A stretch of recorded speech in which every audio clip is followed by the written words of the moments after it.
नमस्कार. तुम्ही व्हिडिओ बघता तर चॅनलला सबस्क्राईब करायला का विसरता? प्लीज गाईज सबस्क्राईब करा चॅनलला. आजचा एपिसोड जर शॉर्टमध्ये एक्सप्लेन केला तर वल्लरी मिठूला समजत असते की तू शांत घे आणि कोणाला काहीच सांगू नको. तेवढ्यात तिथे प्रेरणा येते आणि तिचं आणि मनोजचं कशी भेट झाली हे सगळं त्यांना एक्सप्लेन होत होतं. मनोजना वल्लरीवरती थोडाफार डाऊट येतो की काहीतरी प्रॉब्लेम आहे, पण वल्लरी तो विषय सांभाळते आणि नंतर इकडे पाहण्याच्या कार्यक्रमामध्ये खूप सारे गोंधळ होणार आहेत. बघूया आजच्या एपिसोडमध्ये डिटेलमध्ये काय काय घडले. नमस्कार. आजच्या भागात आपण बघणार आहोत वल्लरी इकडे मिठूला समजवत असते की मिठूताई सोडा ना, आपण सगळं मॅनेज करू, काही ना काही मार्ग नक्कीच निघेल. तेव्हा मिठू म्हणते वल्लरी हे सगळं बरोबर आहे का? म्हणजे बाई म्हटलं तर फक्त एक मुलं देण्याची मशीन असते का? तिच्याशी लग्न करण्याचा उद्देश तोच असतो का? मला खरंच हे सगळं पटत नाही आहे. तुझी सासू अशी कशी काय विचार करू शकते? म्हणजे तुला मूलबाळ होऊ शकत नाही, मग तुझी काहीच व्हॅल्यू नाही का ग? तेव्हा वल्लरी म्हणते तुम्हाला तर आठवणच आहे ना, तो अण्णा केदार कसा निघाला होता.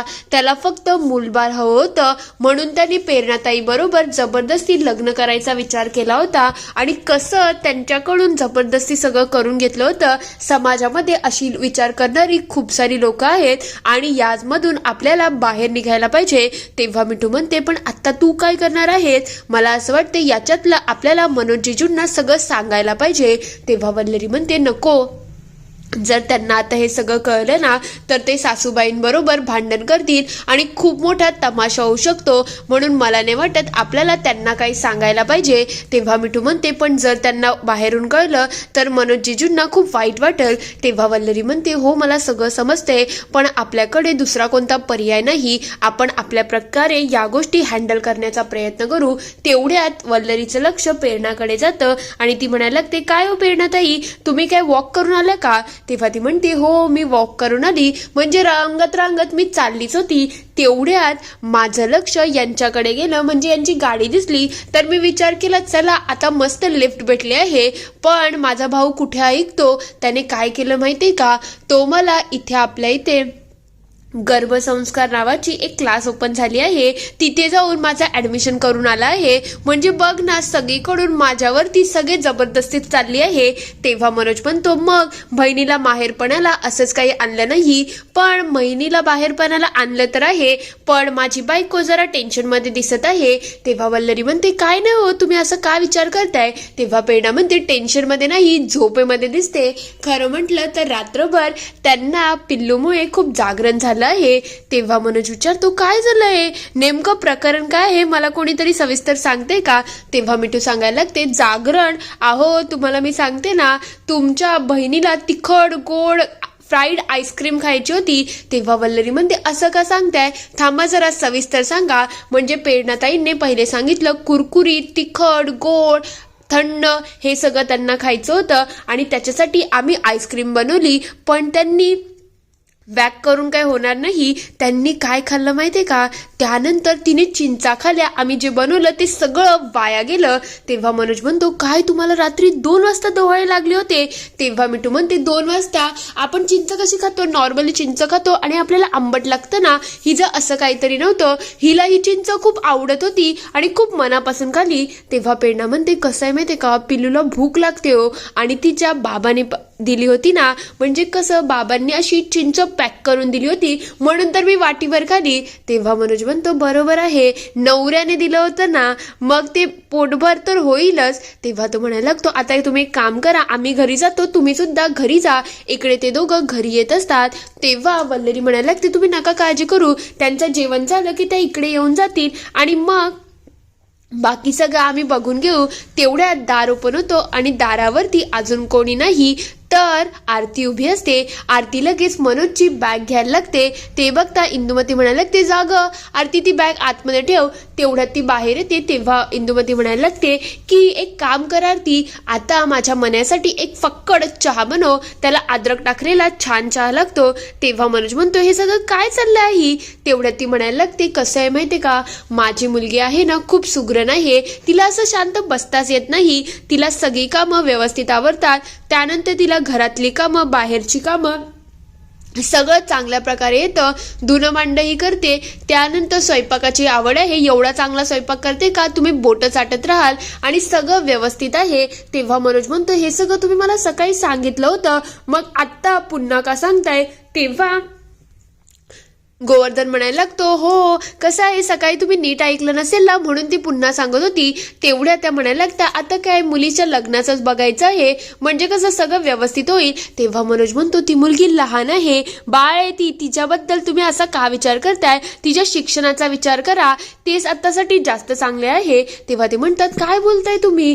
खरं म्हटलं तर तिचं लग्नाचंच वय झालं आहे, तिच्या बरोबरच्या सगळ्या मुलींची लग्न झाली. तेवढ्यात ध्रुपद म्हणायला लागते, अहो तिच्या बरोबरच्या मुलींची लग्नही झाली आणि एकेकाच्या घरामध्ये पाळणा सुद्धा आणला. कसं आता वय झालं की एकदा लग्न केलं की व्यवस्थित होऊन जातं ना सगळं.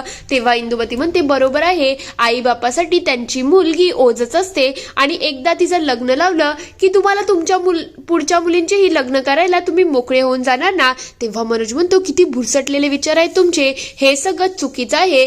खरं म्हटलं तर आरती मी तुला सांगतोय, जर तुला काही शिकायचं असेल, मोठं व्हायचं असेल तर स्वतःच्या पायावरती कायम उभी राहा. असं कोणाच्या विचारामध्ये तू अडकू नको, तुला तुझं फ्युचर करायचं आहे. आणि जर तुला कोणी मदत करत नसेल ना तर आम्ही आहोत, तू आम्हाला सांगू शकते, मी आणि माझी बायको आहे ना ती तुझ्या शिक्षणाचा पूर्ण खर्च घेऊ. हे सगळं ऐकल्यानंतर आरती थोडा विचार करायला लागलेली असते. तेवढ्यात ध्रुपद म्हणायला लागते काय बोलताय तुम्ही, हे सगळं असं माझ्या पोरीच्या मनात टाकू नका. तिचं आता लग्नाचं वय झालं आहे आणि गावाला तर लवकरच लग्न होतात ना, मग तिचं लग्न झालं की ती सुखामध्ये लागेल. तेव्हा मनोज म्हणतो तुम्ही खरंच कोणत्या पिढीमध्ये जगताय? आता मुलींना शिकवतात, त्यांना त्यांच्या पायावर उभं करतात आणि तेच सगळ्यात जास्त इम्पॉर्टंट आहे. तेव्हा वल्लरी म्हणते अहो तुम्ही शांत व्हा आणि तुम्ही जरा शांतच राहा ना, काय विषय निघाला आहे? ते आत्ता ऑफिसमधून आले आहेत ना, मग त्यांना जरा शांत व्हायची गरज आहे. अहो तुम्ही आतमध्ये चला. तेवढ्यात इकडे ध्रुपद म्हणायला लागते जर तुझी सून अशी सगळ्या गोष्टीच्या मध्ये मध्ये यायला लागली ना तर सगळ्याच गोष्टी खराब होऊन जातील. मला नाही वाटत हा लग्नाचा घाट घालू शकतो. हे ऐकल्यानंतर इंदुमती खूप घाबरून गेलेली असते, तर दुसरीकडे मनोज खूप चिडलेला असतो. तेव्हा तो म्हणतो वल्लरी तू मला का बोलू दिलं नाही? ती लोक कसा विचार करत होती, हा सगळा विचार अगदी चुकीचा आहे. तेव्हा वल्लरी म्हणते अहो तुम्ही आत्ता ऑफिसमधून आले आहात ना, तुम्ही शांत व्हा, प्रत्येक गोष्टीमध्ये एवढी चिडचिड करणं गरजेचं नाही. तेव्हा ती म्हणतात कसं आहे माहिती का वल्लरी, त्या मुलीच्या शिक्षणाचं वय आहे आणि हे लोक तिचं जबरदस्ती लग्न लावत होते. ही गोष्ट मला काही पटलेली नाही आहे, ही अगदीच चुकीची आहे ना. तूच विचार कर ना, काय फायदा आहे एवढं सगळं मोठं होऊन काहीच करिअर करता येत नाही. गावामध्ये अजून सुद्धा मुलगी 18 वर्षाची झाली की तिच्या लग्नाच्या मागे लागतात, हे किती चुकीचे विचार आहेत ना. तेव्हा वल्लरी म्हणते तुम्ही काळजी करू नका, हे विचार हळूहळू का होईना बदलायला लागले आहेत. मुलींच्या शिक्षणाला सुद्धा प्राधान्य द्यायला लागले आहेत आणि तुमच्यासारखी लोक आहेत ना जी आता समाजाला घडवत आहेत, मुलींचा विचार करतात, तिला काय हवं नको ते बघतायत. मग तुम्ही नका काळजी करू, याच्यामध्येही नक्कीच बदल येणार आहे. तेव्हा ती म्हणायला लागते तुम्हाला माहितीये का, जेव्हा पहिल्यांदा मुलींचं शिक्षण सुरू झालं असेल तेव्हा त्या समाजसुधारकांना किती मेहनत करायला लागली असेल ना, पण आता असं नाहीये हो. तुमच्यासारखी माणसं या दुनियामध्ये आहेत जी समाजाचा, स्वतःचा आणि सगळ्यांचाच विचार करताय. मग तुम्ही नका काळजी करू, आपण बघू ना तिची काय मदत करायची आहे. ती लगेच मनोजला मिठी मारते. मनोजही थोडा शांत झालेला असतो. दुसरीकडे प्रेरणाला मनोजच्या लग्नाची गोष्ट कळते. तेव्हा ती म्हणायला लागते आता हे सगळं सुरू आहे आणि तरी सुद्धा वल्लरी सगळ्या गोष्टी खूप शांतपणे हँडल करते. तेव्हा प्रेरणा म्हणते माझीच किती मोठी मूर्खपणा आहे ना, म्हणजे वल्लरीच्या आयुष्यामध्ये एवढ्या सगळ्या गोष्टी घडत आहेत तरी सुद्धा मी तिला रात्री उठून तिच्याकडून डोहाळे पुरवून घेत होती. मला आता माझीच लाज वाटत आहे की तिच्या प्रॉब्लेमकडे मी बघितलंच नाही. मला माझे हट्ट, माझे डोहाळे त्यावेळेला जास्त इम्पॉर्टंट वाटत होते, म्हणून तर मी वल्लरीकडे लक्ष सुद्धा दिलं नाही. खरंच ती मुलगी कशी आहे ना, म्हणजे तिच्या आयुष्यात एवढे प्रॉब्लेम असून सुद्धा ती हसत मनाने माझ्यासाठी सगळं करत होती. एका शब्दानेही ती मुलगी काही बोलली नाही. तेव्हा मिठू म्हणायला लागते खरं म्हटलं तर ती एंजल आहे, म्हणजे अशी लोक असतात ना ज्यांना स्वतःच्या जास्ती आजूबाजूच्या लोकांची पर्वा असते. तशीच काहीतरी आपली वल्लरी आहे, ती नेहमी लोकांचा पहिले विचार करते. स्वतःच्या आयुष्यामध्ये कितीही प्रॉब्लेम असले ना तरी सुद्धा ती पहिले लोकांचा विचार करते आणि त्यांचं चांगलं कसं होईल याचा विचार करते. आत्ताही ती त्या आरतीच्या शिक्षणाचा विचार करते. तिच्या नवऱ्याचं दुसरं लग्न लावायला घेतलंय याबद्दल तिला एवढं टेन्शन नाही आहे. तेव्हा प्रेरणा म्हणते आपल्याला काहीतरी करायला पाहिजे, तुझ्या डोक्यामध्ये काहीतरी प्लॅनिंग सुरू आहे का? तेव्हा ती म्हणते नाही ना प्रेरणा दी, अजून तरी माझ्या डोक्यामध्ये काहीच प्लॅनिंग सुरू नाही आहे. तेव्हा प्रेरणा म्हणते अगं पण आपल्याला काहीतरी प्लॅनिंग तर करायला लागेल ना, कारण की मिठू तू तर हुशारच आहे, पण मला असं वाटते या हुशारीचा आपल्याला फायदा घ्यायला पाहिजे आणि ह्या वेळेला त्या ध्रुपद काकूला, त्यानंतर त्या मनोहर अप्पांना आणि इंदू काकींनाही घराच्या बाहेर काढणं तर गरजेचं आहे आणि हे आपण नक्कीच करू. त्या लोकांचं जोरदार प्लॅनिंग सुरू होतं की आता आपण नेमकं प्लॅन तरी काय करायचा. तर थोड्या वेळानंतर सगळे जेवणाच्या ताटावरती बसलेले असतात. तेव्हा प्रेरणा म्हणते अगं मीही तुझी थोडीफार मदत करते ना.